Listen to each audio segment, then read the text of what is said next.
नमस्कार, आप देख रहे हैं आपका अपना चैनल न्यूज इंडिया। मैं हूं आपके साथ गौरव किशोर शर्मा।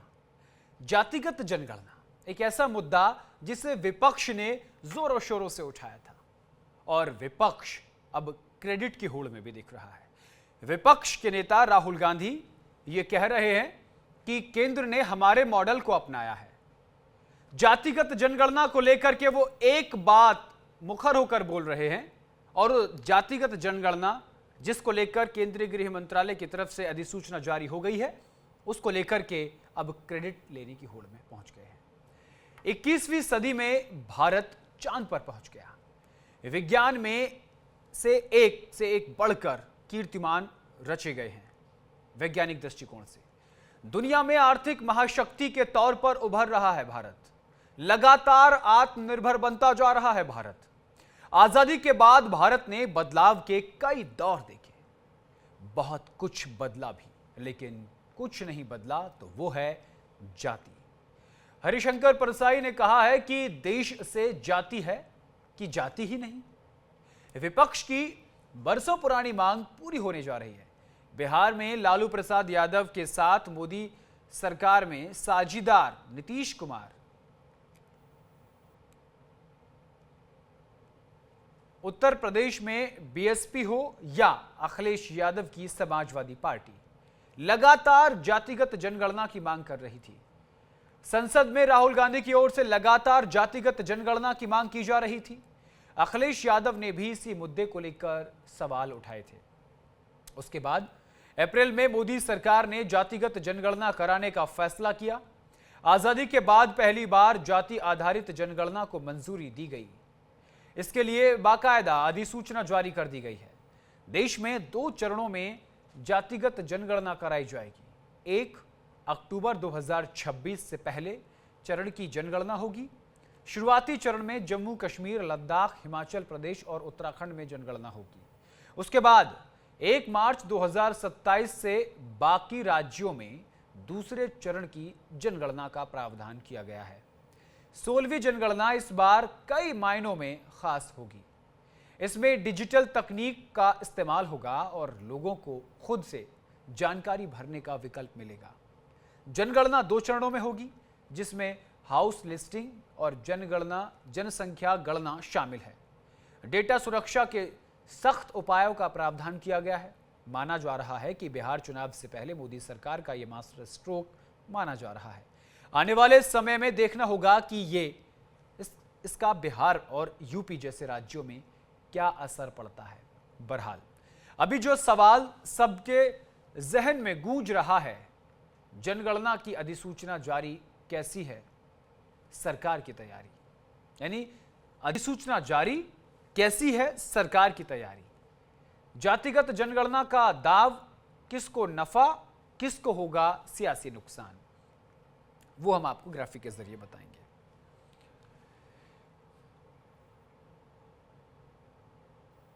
चलिए, 1 अक्टूबर 2026 से 16वीं जनगणना होगी। पहली बार देश में जातिगत जनगणना होगी। 34 लाख कर्मचारी और सुपरवाइजर इसमें शामिल होंगे। 1,01,03,000 जनगणना के पदाधिकारी भी शामिल होंगे। आधुनिक मोबाइल और डिजिटल तकनीक का उपयोग होगा। 1 अक्टूबर 2026 से पहले फेज की जनगणना होगी। पहले फेज में 4 राज्यों में जातिगत जनगणना होगी। जम्मू कश्मीर, लद्दाख, हिमाचल प्रदेश, उत्तराखंड में पहले फेज में की जनगणना होगी। 1 मार्च 2027 से दूसरे फेज की जनगणना होगी। दूसरे चरण में देश के बाकी बचे राज्यों में जाति आधारित जनगणना होगी। और इसको लेकर के सरकार ने जो नोटिफिकेशन है वो जारी कर दिया है। चलिए आगे बढ़ते हैं। जाति आधारित जनगणना पहला चरण 1 अक्टूबर 2026 से शुरुआत है। मकान सूचीकरण और मकानों की गणना, प्रत्येक परिवार की आवासीय स्थिति, संपत्ति और सुविधाओं का विवरण होगा। दूसरे चरण पे आते हैं। दूसरे चरण में क्या होगा? 1 मार्च 2027 से शुरुआत होगी। हर व्यक्ति की जनसांख्यिकी, सामाजिक, आर्थिक, संस्कृति और अन्य विवरण उसमें शामिल होंगे। आगे बढ़ते हैं। जातिगत जनगणना की मांग जोरों पर हो रही है। 80 के दशक में जाति आधारित पार्टियों का उभार हुआ। सरकारी नौकरियों में आरक्षण को लेकर अभियान चले। कांशीराम ने जनसंख्या को लेकर बात कही थी। कांशीराम ने जातियों की संख्या पर भी बात रखी थी। उन्होंने कहा कि जातियों के संख्या के आधार पर आरक्षण होना चाहिए। साल 1979 में ओबीसी को आरक्षण देने को लेकर एक मंडल कमीशन का गठन किया गया। 1990 में मंडल कमीशन ने ओबीसी को आरक्षण देने की सिफारिश की। 2010 में क्षेत्रीय पार्टियों का केंद्र पर जातिगत जनगणना का दबाव देखने को मिला। 2011 में केंद्र का सामाजिक आर्थिक जाति जनगणना का फैसला सामने आया। 4,389 करोड़ के बजट से 2013 में एसईसीसी जनगणना पूरी हुई, लेकिन जातियों का डेटा आज तक सार्वजनिक नहीं किया गया। 30 अप्रैल 2025 को केंद्र ने जातिगत जनगणना का ऐलान किया। ये तमाम बातें हम ग्राफिक के जरिए आपको बता रहे हैं। आगे बढ़ते हैं। जातिगत जनगणना को लेकर 1 अक्टूबर से देश में 16वीं जनगणना पहली बार देश में होगी। जातिगत जनगणना 34 लाख गणक और सुपरवाइजर इसमें शामिल होंगे। आपको बता दें कि 1,03,000 जनगणना पदाधिकारी इसमें शामिल होंगे। मोबाइल और डिजिटल तकनीक का उपयोग होगा। 1 अक्टूबर 2026 से पहले फेज की जनगणना होगी। पहले फेज में 4 राज्यों में जातिगत जनगणना होगी। जम्मू कश्मीर, लद्दाख, हिमाचल प्रदेश, उत्तराखंड में पहले फेज की जनगणना होगी। 1 मार्च 2027 से दूसरे फेज की जनगणना होगी। दूसरे चरण में पूरे देश के बाकी बचे राज्यों की जनगणना शुरू हो जाएगी। 2026 में या 2025 के अंत में बिहार में विधानसभा के चुनाव हैं और 27 के बाद ये बताया जा रहा है कि उत्तर प्रदेश के चुनावों की तैयारी शुरू हो जाएगी। चलिए आगे बढ़ते हैं। आपको बता दें कि राहुल गांधी ने कब कब जातिगत जनगणना की मांग रखी है, ग्राफिक के जरिए आपको बताएंगे। 16 अप्रैल 2023 कर्नाटक के कोलार में एक रैली के दौरान राहुल गांधी ने 2011 की जाति आधारित जनगणना के आंकड़े सार्वजनिक करने की मांग की और आरक्षण की 50% सीमा हटाने की बात कही। उन्होंने केंद्र सरकार में ओबीसी, दलित और आदिवासियों की कम भागीदारी का मुद्दा भी उठाया। 25 सितंबर 2023 छत्तीसगढ़ के बिलासपुर में एक रैली के दौरान राहुल गांधी ने कहा कि कांग्रेस ने 2011 में जातिगत जनगणना कराई थी, लेकिन मोदी सरकार इसके आंकड़े सार्वजनिक नहीं कर रही। उन्होंने जातिगत जनगणना को भारत का एक्सरे बताया। उसके बाद 30 सितंबर 2023 मध्य प्रदेश के शाजापुर में एक जनसभा में राहुल गांधी ने वादा किया कि यदि इस कांग्रेस केंद्र में सत्ता में आई तो देश में जातिगत आधारित जनगणना कराई जाएगी।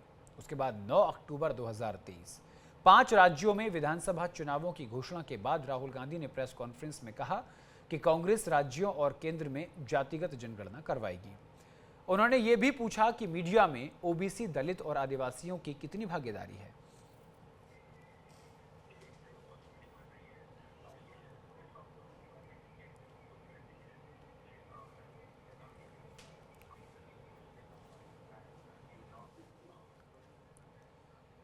और इसी पर हम विस्तार से चर्चा करेंगे, लेकिन चर्चा मेरे साथ एक जाने माना गेस्ट पैनल राजनीतिक विशेषज्ञ के तौर पर हिमांशी गुलाटी हमारे साथ जुड़ गई हैं। आपका बहुत बहुत स्वागत है। उनके साथ राहुल लाल राजनीतिक विशेषज्ञ दोनों हमारे साथ जुड़ गए हैं। आप दोनों का न्यूज़ इंडिया पर बहुत बहुत स्वागत है। सबसे पहले हिमांशी जी मैं आपके पास आऊँगा। जातिगत जनगणना अभी 4 राज्यों में हो रही है, लेकिन क्रेडिट की होड़ यहाँ देखने को मिल रही है। राहुल गांधी इसका क्रेडिट ले रहे हैं, जबकि ये बात खुद केंद्र सरकार पहले से कहती आ रही थी, बस सही समय का इंतजार था। हिमांशी जी।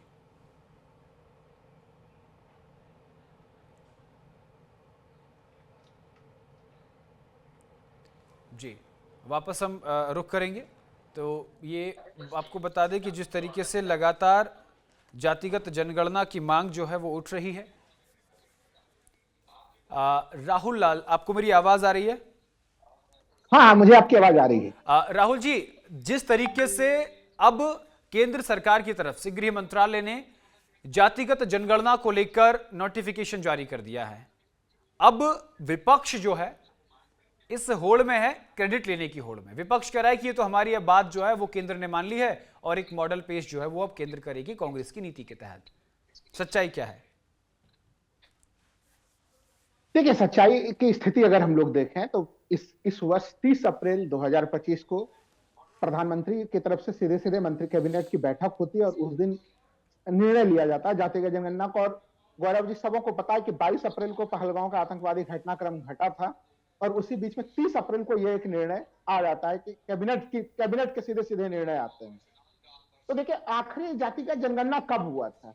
आखिरी जातिगत जनगणना 1931 अंग्रेजों के तो समय राहुल में गांधी 2011 का क्या जिक्र करते हैं कि 2011 में जो जनगणना हुई इसके आंकड़े सार्वजनिक करें? देखिए, 2011 में भी सामाजिक आर्थिक जो है एक तरह से उसकी जनगणना उसमें भी की गई थी, जैसा आपने भूमिका में बताया, लेकिन वो आंकड़े सार्वजनिक नहीं हुए। वो देखिए 2014 में सत्ता परिवर्तन की स्थिति बनती है और आपने बिल्कुल सही बताया कि जो 2013 के जो सामाजिक आर्थिक आंकड़े थे वो नहीं आए हैं। तो एक चीज देखिए, मैं इस पूरे प्रकरण के राजनीतिक पहलू से जाने के पहले एक इसके संवैधानिक पहलू पे जाना बड़ा आवश्यक है। गौरव जी, देश में आरक्षण लागू है। पहले हम लोग को पता है कि SC/ST का आरक्षण जो है कि पहले से लागू था।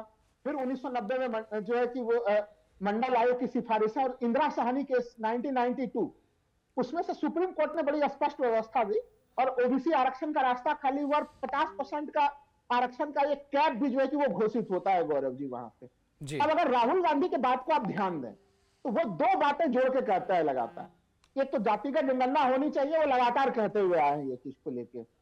और अगर केंद्र सरकार के बयान को देखें तो 2018 तक, यानी भारतीय जनता पार्टी के विचार को अगर आप देखें गौरव जी, तो 2018 तक भारतीय जनता पार्टी लगातार जो है वो जातिगत जनगणना के पक्ष में केंद्र सरकार की तरफ से तमाम बयान भी आते हैं 2018 तक। लेकिन अचानक से अगर हम लोग देखें 21 में आके एक स्थिति फैक्ट के मामले पे अगर देखें तो सुप्रीम कोर्ट में खलफनामा दाखिल किया जाता है। उसमें सरकार कहती है कि अभी जातिगत जनगणना के लिए कोई वस्तु स्थिति तैयार नहीं है। और 28 अप्रैल 2024, देखिए 30 अप्रैल 2025 में तो केंद्र सरकार कैबिनेट जो की घोषणा ही कर देती है इसकी। लेकिन अगर उससे एक साल पहले जाए तो प्रधानमंत्री जी जातिगत जनगणना करने वालों को अर्बन नक्सल की उपाधि भी देते हैं। तो राजनीति में अलग अलग दाव पे चले जाते हैं और उस दाव पे इसके बाद अंततः देखिए 1931 वाला जो आंकड़ा है वही हम लोगों के पास है। गौरव जी, उस 1931 के आंकड़े के बाद अगर 2011 के आंकड़े तो है नहीं, और इस बड़े पैमाने पे जातिगत जनगणना का जो अभी जिस तरह से घोषणा हुई है और जो इसके जो आंकड़े जिस तरह से निकल के आएंगे, हमें लगता है कि 2011 के आंकड़े उस रूप में नहीं है, यानी ये आंकड़े काफी विस्तृत रूप में होंगे। बिल्कुल बिल्कुल, क्योंकि जनसंख्या वृद्धि भी हुई है, जनसंख्या भी बढ़ी है। जातिगत आंकड़ों का ये मैं आपसे समझना चाहता हूं, जातिगत जनगणना की मांग आखिर क्यों देश में बढ़ रही? क्या आरक्षण को लेकर के कोई बड़ा फैसला आने वाले वक्त में लिया जा सकता है? क्या महज आरक्षण को दृष्टिकोण रखते हुए ही यह फैसला लिया गया है? गौरव जी, बड़ा गंभीर सवाल है और इसके ऊपर हम सबों का ध्यानाकर्षण होना चाहिए कि आखिर जातिगत जनगणना ऐसा कौन सा मामला है जो कि लगातार बार बार उठ के उभर के आ जाता है, कभी सत्ता पक्ष की तरफ से, कभी विपक्ष की तरफ से। देखिए, हम लोग बार बार मैं कह रहा हूं कि आरक्षण है। आप देखेंगे कि लगातार आरोप ये लगते हैं कि कई बार की कई प्रमुख जातियां ही हैं, जैसे ST के अंतर्गत कुछ जातियों के ऊपर आरोप लगते हैं कि वही है जो कि पूरे देश भर में ST के आरक्षण का प्रयोग कर जाती है। OBC के भीतर कुछ हम लोग कहते हैं वर्चस्वशाली कुछ जातियां जो OBC के छोटे छोटे समूह है उनका भी जो है कि वो आरक्षण का लाभ ले लेती है। तो इन मामलों को लेकर अगर आरक्षण के संपूर्ण व्यवस्था का फिर से पुनर्विचार होना है कि किन जातियों को बहुत ज्यादा मिला है आजादी के 75 वर्षों में, किनको नहीं मिला है, तो आपको ये आंकड़े रखने पड़ेंगे। ये देखिए, आरक्षण और जातिगत जनगणना आपस में परस्पर विरोधाभासी नहीं है, परस्पर पूरक है। अगर कोई व्यक्ति आरक्षण का समर्थन करता है तो उसे जातिगत जनगणना का भी समर्थन करना ही पड़ेगा। देखिए राहुल जी, मैं ये सवाल इसलिए कर रहा हूं, मेरी जानकारी के मुताबिक शोषित और वंचितों को आर्थिक दृष्टिकोण से आरक्षण मिलना चाहिए, लेकिन जब जातिगत जनगणना निकल कर आएगी तो जो समाज सबसे ज्यादा आगे होगा, इसमें सिर्फ जातिगत जनगणना नहीं है, आपने ध्यान दिया हो नोटिफिकेशन में यह भी लिखा है उनके पारिवारिक स्थिति का भी आकलन इसमें होगा। तो पारिवारिक स्थिति किस आधार पर नापी जाएगी? उनके पास कितनी जमीन है, उनकी आर्थिक व्यवस्था क्या है, उनकी जो आय का स्रोत क्या है, आय कितनी है? अब उसके आधार पर क्या अगली मांग ये उठ सकती है कि आरक्षण आय के आधार पर और जो जरूरतमंद है सिर्फ उनको दिया जाए? देखिए गौरव जी, मांग तो वो लगातार अभी भी वर्तमान में भी उठ रहा है कि आरक्षण जाति के आधार पर नहीं मिलना चाहिए, आरक्षण का आधार केवल आर्थिक आधार पर होना चाहिए। लेकिन देखिए, जो देश हमारा चलता है वो संविधान से चलता है। बिल्कुल। और संविधान निर्माताओं ने जो आरक्षण का प्रावधान दिया वो सामाजिक, आर्थिक, शैक्षणिक, तो वो एक तरह से ऑटोमेटिक उसमें जातिगत आधार उसमें वही वही, लेकिन अब अमेंडमेंट भी हुआ है ना कुछ? नहीं गौरव जी, अमेंडमेंट हुआ है आर्थिक आधार पर। आप देखिए कि सरकार ने जो सवर्ण जातियों के लिए जो ईडब्ल्यूएस आरक्षण दिया, बिल्कुल, वो पहली बार आर्थिक आधार पर दिया गया है। बिल्कुल, तो एक परिवर्तन की स्थिति है। लेकिन क्या कोई भी सरकार, कोई भी व्यवस्था तंत्र ये हिम्मत करेगा कि वो जातिगत आरक्षण के विरुद्ध जाके देख सके? राहुल जी, उसका कारण ये है ना, क्योंकि जातियों के आधार पर ही बिहार में विधानसभा चुनाव आने वाले हैं। अब आप टिकट बंटवारे में देख लीजिएगा, 101, 102 पर जो जेडीयू और बीजेपी के बीच गठबंधन हुआ है, लगभग अभी ये सूत्रों के हवाले से खबर है कि ऐसा हो रहा है। उसमें देखिएगा, जिस क्षेत्र में जिस जाति की ज्यादा वोट होंगी उसी जाति के व्यक्ति को टिकट दिया जाएगा। गौरव जी, मैं आप ही के बात को आगे बढ़ा रहा हूं, सहमत हूं मैं आपके बात से कि देखिए, जाति एक ऐसी चीज है कि सार्वजनिक जीवन में हम लोग जितनी भी आलोचना कर दें, लेकिन राजनीतिक दलों के जब टिकट बढ़ते हैं तो बढ़ते इसी आधार पर है कि वहां पे वो 1931 के उसी आंकड़े को लेकर बैठे हुए होते हैं। उस विधानसभा में ब्राह्मणों की कितनी वोट प्रतिशत, राजपूतों की कितनी, वहां पे यादव कितने, वहां पे दूसरे जाति कितने, कुशवाहा कितने, कुर्मी कितने, यही एक वास्तविकता वाली स्थिति। और बिल्कुल, बिहार में तो वो दृश्य हम लोग देखेंगे अभी बिहार के चुनाव में। लेकिन राहुल जी, बिहार में जाति की जनगणना नहीं हो रही है। बिहार में तो देखिए, आपको याद है कि बिहार में जातिगत जनगणना हो भी गया, उसके आधार पर आरक्षण बढ़ा भी दिया गया, उसे सुप्रीम कोर्ट ने कैंसिल भी कर दिया। बिल्कुल। तो बिहार में तो सारा घटनाक्रम घट के नहीं कहते हैं कि पुनर्मुस्को भवा वाली स्थिति पे। और जब इसको लेकर के नीतीश कुमार से सवाल पूछा जाता है तो वो कहते हैं कि वो तो आरजेडी के साथ में था, अब ये नहीं, मतलब गोलमोल जवाब दे देते हैं। लेकिन आंकड़े उनके पास पहुंच गए हैं, उनको पता है कि किस क्षेत्र में किस जाति के आधार पर टिकट देना है। ना बिल्कुल, देखिए वो तो आंकड़े निकल ही आए और उस आंकड़ों का प्रयोग सभी राजनीतिक दल करेंगे। लेकिन जो मैं कहना चाह रहा था कि केवल आर्थिक आधार पर आरक्षण की तरफ देश अभी नहीं जाने वाला है, क्योंकि वो राजनीतिक दलों की जो मजबूरी की तरफ, वो मजबूरी देखिए, हम लोग अभी उत्तर भारतीय राज्यों की चर्चा कर रहे हैं। दक्षिण भारतीय राजनीति में भी आप जाइए, वहां पे जातियों का वर्चस्व वहां पे भी उसी रूप में है।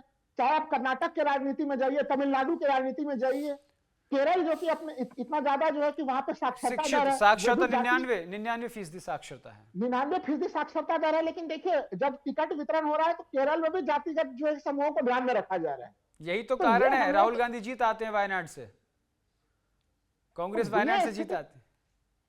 गौरव जी देखिए, मैं यही चीज कह रहा हूं कि ये एक वास्तविकता की स्थिति है। और इसको आप सोच के देखें, भारतीय जनता पार्टी, प्रधानमंत्री मोदी जी, जिनको हार निर्णय के लिए माना जाता है, आखिर वो क्यों बाध्य हुए हैं कि बिहार चुनाव से पहले आप सोचिए कि आज पूरा का पूरा जो एक नोटिफिकेशन निकाला गया है, आप देख सकते हैं कि इसमें बिहार को भी साधा जा रहा है, इसमें पश्चिम बंगाल को भी साधा जा रहा है, 2027 में उत्तर प्रदेश के विधानसभा चुनाव है, उससे भी साधा जा रहा है। तो ये हर पार्टियां जो अपनी रणनीति बनाती है वो उसी रूप में बनाती है। बिल्कुल, तो राहुल जी कह सकते हैं एक तीर कई निशाने। एक तीर से कई निशाने बिल्कुल लगाए जाएंगे। लेकिन अभी जो देखिए, विपक्ष जिस मामले को गंभीरता से उठाएगा, गौरव जी आप याद करके रख लीजिए अपने इस कार्यक्रम में, विपक्ष की तरफ से 50% का जो बैरियर है, क्योंकि इंदिरा साहनी केस में 2 अनुच्छेदों को जोड़ा गया था गौरव जी, कि हम लोग भी जानते हैं कि लगातार चर्चा करते हैं कि आरक्षण से कहीं मेधा क्षमता को मेरिटोरियस विद्यार्थियों को दिक्कत ना हो जाए, ये लगातार ये चिंता उठती है। सुप्रीम कोर्ट के समक्ष भी यह मामला था और भारतीय संविधान का अनुच्छेद 335 कहता है कि आरक्षण भी मिलनी चाहिए, और आरक्षण इतनी भी नहीं मिलनी चाहिए कि उससे मेधा क्षमता प्रभावित हो। तो इसलिए अनुच्छेद 335 और अनुच्छेद 16(4) दोनों को जोड़ के उन्होंने निर्णय लिया था कि 50% का कैप लगा हुआ होना चाहिए। बिल्कुल, और वो सुप्रीम कोर्ट का 13 सदस्यीय संविधान पीठ था गौरव जी। अब राहुल गांधी लगातार कह रहे हैं कि हमें यानी कि जो नए आंकड़े आएंगे, और नए आंकड़े आएंगे तो हम लोगों को स्पष्ट पता है कि जो 50% का भी आरक्षण का जो मामला चल रहा है, वो कैप को बढ़ाना पड़ेगा। चाहे वो बिहार के मामले में भी हम लोगों ने देखा तो उस कैप को बढ़ाया गया था और सुप्रीम कोर्ट ने कैंसिल किया था। तो अब दूसरा मांग यह हुआ कि क्या 50% के उस आरक्षण बैरियर को कोई संवैधानिक संशोधन करके उसको सुप्रीम कोर्ट के उस निर्णय को बदला जाएगा, ये दबाव या ये एक राजनीति का नया मुद्दा बनेगा। ये इन्हीं सब आसपास में अगले 2-3 सालों की राजनीति जो है गौरव जी, इन्हीं के चक्कों के आसपास घूमता हुआ हम लोग देखेंगे भारतीय राजनीति को। बिल्कुल। देखिए 2027 के बाद आगे के राज्यों की जातिगत जनगणना को लेकर के नोटिफिकेशन जारी होगा। फिलहाल 4 राज्यों को हो रहा है। एक और पड़ाव है आगे जो इसको मास्टर स्ट्रोक माना जा रहा है, वन नेशन वन इलेक्शन। अब वन नेशन वन इलेक्शन को अगर देखा जाए तो मैं कहता हूं एशिया की, मैं भारत की बात नहीं कर रहा हूं, सबसे बड़ा राजनीतिक दल अगर कोई है एशिया का तो वो भारतीय जनता पार्टी है। अब वन नेशन वन इलेक्शन को लेकर के भी विपक्ष अपनी बात रखेगा, उसमें जातिगत जनगणना कितनी फायदेमंद साबित रहेगी? गौरव जी देखिए, वन नेशन वन इलेक्शन की जो बात भारतीय जनता पार्टी पुरजोर ढंग से उठाती है और वर्तमान केंद्र सरकार भी उठा रही है बड़ी गंभीरता के साथ, लेकिन मैं बड़ी तथ्य के साथ मैं कह दूं कि ये देखिए, अभी हम लोगों को, आपको पिछले साल ध्यान में होगा, जम्मू कश्मीर विधानसभा चुनाव को लेकर सुप्रीम बिल्कुल कोर्ट ने स्पष्ट कर दिया था कि 30 सितंबर तक होना है। तो लोकसभा चुनाव के साथ विधानसभा के चुनाव जम्मू कश्मीर के कराए जा सकते थे, बिल्कुल लेकिन नहीं कराया गया। नहीं चलिए, कराएंगे। इसमें लोग तर्क देंगे कि जम्मू कश्मीर की वस्तु स्थिति तो अलग है, लेकिन आप देखें महाराष्ट्र के चुनाव, झारखंड के चुनाव, हरियाणा के चुनाव, ये कुछ राज्यों के चुनाव भी एक साथ हो सकते थे। पिछले वर्ष में दिल्ली विधानसभा के चुनाव एक साथ हो सकते थे, नहीं कराया गया। तो देखिए, वन नेशन वन इलेक्शन को लेके क्या भारत में वास्तव में कोई पार्टी गंभीर है? मुझे नहीं लग रहा कि जो मैं अभी तक कृत्य देख पा रहा हूं तमाम राजनीतिक दलों के और भारतीय जनता पार्टी का भी, उसमें जरूर वो स्लोगन के रूप में हमें गंभीरता जरूर नजर आ रही है, लेकिन वास्तविकता में वो गंभीरता हमें दिखाई नहीं दे रही। नहीं तो देखिए, इसके लिए कोई संविधान संशोधन की जरूरत नहीं थी। इन 4 राज्यों के चुनाव, दिल्ली विधानसभा के चुनाव, महाराष्ट्र, हरियाणा और झारखंड, ये चारों चुनाव एक साथ कराए जा सकते थे और एक मॉडल, एक नजीर स्थापित किया जा सकता था, लेकिन वो भी नहीं हुआ है। तो इसलिए देखिए, राजनीति में हमेशा 2 चीजों पर ध्यान देना पड़ेगा। राजनीति में कुछ नारे और स्लोगन दिए जाते हैं, आदर्शवादी स्थिति एक अलग बनाई जाती है। तो आप राहुल जी आपका संकेत तो सीधा सीधा है, जो party one nation one election की बात करती है वो उसकी नजीर पेश नहीं कर पाई, आप ये कहना चाहते हैं? बिल्कुल, आप सोचे ना कि जम्मू कश्मीर के मामले को तो मैंने कहा कि अपवाद ही मान लें, वहां सुरक्षा की एक अलग अलग तो फिर स्थितियां हो सकती। तो क्या 2030 के बाद भारत में एक बड़ा राजनीतिक घटनाक्रम होगा? क्या अमेरिका की तर्ज पर भारत में कुछ ऐसा हो सकता है? मैं आपके मुंह से सुनना चाहता हूं, मैं नहीं कहना चाहता। देखिए, अमेरिका के तर्ज पे जो लगातार एक, जो आप जिधर इशारा कर रहे हैं कि हमारे यहाँ पे संसदीय लोकतंत्र है, बिल्कुल। और अमेरिका में जो है कि प्रेसिडेंशियल फॉर्म ऑफ गवर्नमेंट है, और लगातार ये डिमांड भारतीय जनता पार्टी और उनके इकोसिस्टम की तरफ से आते रहता है। लेकिन उसमें भी देखिए, एक संवैधानिक पहलू की तरफ मैं खाली इशारा कर दूं जी। गौरव जी, आपको याद हो कि 1973 केशवानंद भारती केस, जिसने संविधान के आधारभूत ढांचे का सिद्धांत दिया था कि संसद संविधान के किस हद तक संशोधन कर सकती है, संविधान संशोधन की उनकी क्षमता क्या है उसकी, संसद की जी। उसमें बेसिक स्ट्रक्चर दिया गया कि बेसिक स्ट्रक्चर को नहीं बदल सकते गौरव जी, और बेसिक स्ट्रक्चर में भारत के संसदीय प्रणाली को भी उसी में घोषित कर दिया गया था जी। तो अब इसके ऊपर किस प्रकार से इन चीजों को लागू किया जाएगा, देखिए असंभव कुछ भी नहीं है, लेकिन इसमें यह एक कानूनी अड़चन की स्थिति है कि केशवानंद भारती केस को आपको कैसे पलटना है, आप कैसे पलट सकेंगे उसे बेसिक स्ट्रक्चर पे भारतीय जनता पार्टी के ऊपर पहले ही बहुत बिल्कुल सर, बहुत सार्थक चर्चा रही। हमने आपसे जातिगत जनगणना से लेकर आरक्षण के मुद्दे से लेकर वन नेशन वन इलेक्शन और आने वाले तमाम पहलू जो जातिगत जनगणना को टच करते हैं, उन सभी पर हमने आपसे विश्लेषणात्मक रिपोर्ट पर चर्चा की। बहुत एक फ्रूटफुल चर्चा आपके साथ हुई। बहुत बहुत शुक्रिया न्यूज इंडिया को अपना बेशकीमती समय देने के लिए, बहुत बहुत आभार। चलिए अब आपको तेजस्वी यादव क्या कुछ कह रहे हैं जातिगत जनगणना को लेकर वो सुनवा देते हैं। भाजपा के लोगों का मंशा है ही नहीं, कब कराएगा नहीं कराएगा, अब तक सेंसस नहीं करा पाई है, इसी के डर से। इन लोगों के मन में थोड़ी था, कई बार पार्लियामेंट में भाजपा के मंत्री ने कहा, बिना प्रधानमंत्री की सहमति के थोड़ी कहा होगा। ये तो विपक्ष के दबाव में, हम लोगों के दबाव में ये हुआ है। अब बिहार का आने वाला चुनाव है तो उसको देखने के लिए 27 में करेंगे, 28 में करेंगे, क्या मतलब है 27-28 में? क्यों कोई शुभ मुहूर्त देखें क्या? काम करना है तो कीजिए। भाजपा के लोगों का मंशा है ही नहीं, कब कराएगा नहीं कराएगा, अब तक सेंसस नहीं करा पाई है, इसी के डर से। इन लोगों के मन में थोड़ी था, कई बार पार्लियामेंट में भाजपा के मंत्री ने कहा, बिना प्रधानमंत्री की सहमति के थोड़ी कहा होगा। ये तो विपक्ष के दबाव में, हम लोगों के दबाव में ये हुआ।